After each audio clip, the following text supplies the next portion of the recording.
Hello, hello, hello. My name is Kyle Van Voors with Voors.com, and today we're going to discuss a difficult topic, performance improvement plans.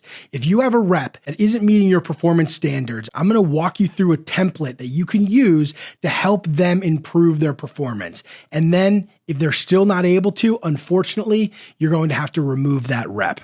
Let's talk about it. Alrighty, so if you have a rep that isn't meeting your performance standards, there's a couple of things that you have to do. One is you have to document that they're not. This is more of an HR procedure. This template I'm going to give you is going to help you with documentation. But there's something more important that I think that we need to stress here, which is you have an obligation as the leader of that person, as the leader of a team, to help that person get up to the appropriate performance standards. And the purpose of a performance improvement plan is not only to document that they are on a performance improvement plan, but to actually give the person a genuine plan that they can use in order to keep their job. And I'm going to walk you through a way to tightly document that, but then also make sure you set attainable, actionable next steps with the employee. All right, let's dive right in. All right, so right here at the top, you're going to put your company name. This is the Performance Improvement Plan, also called a PIP for short. You have your normal stuff to the rep, manager, your name, and then the date that this is effective. All right, so let me read the first paragraph here.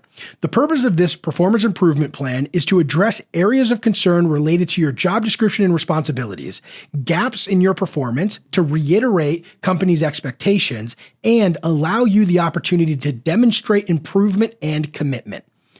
Now, the first section of this is going to be the areas of concern. You're going to outline here in bullets the main areas that the rep needs to improve.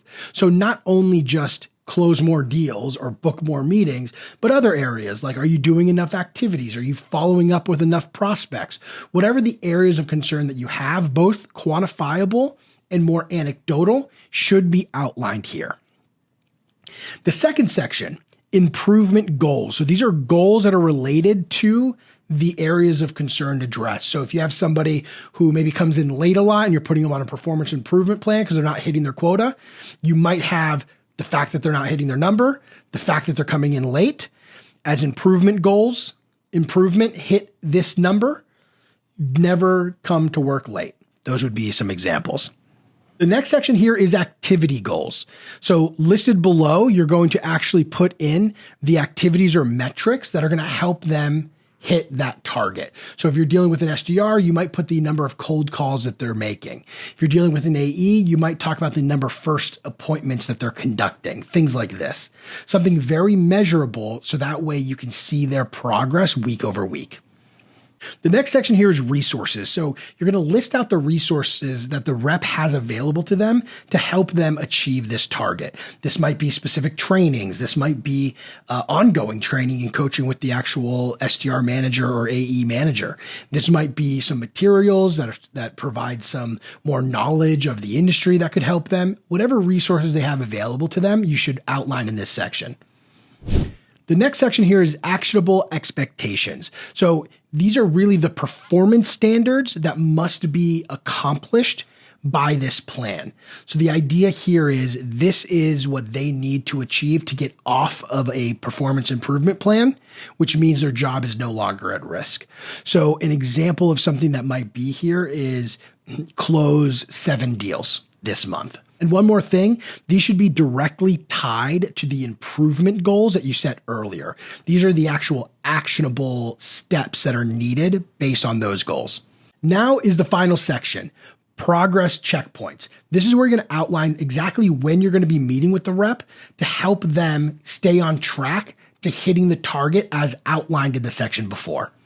The last step here is actually to get the rep and you to sign this document saying that they understand what's expected for them in order to keep their job.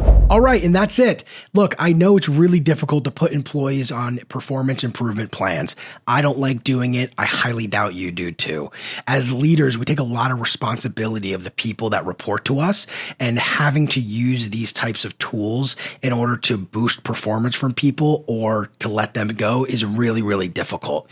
The thing I will say here is that if you have people who are not meeting expectations and they continue on for a long period of time, not meeting expectations, and you allow low standards, it hurts your top performers because they realize that this is a culture where it doesn't really matter if you do well or not. That's not the kind of culture you want to create. So hopefully this was helpful. And if you like this kind of content, make sure you like, subscribe, and let me know what other type of videos you'd like to see.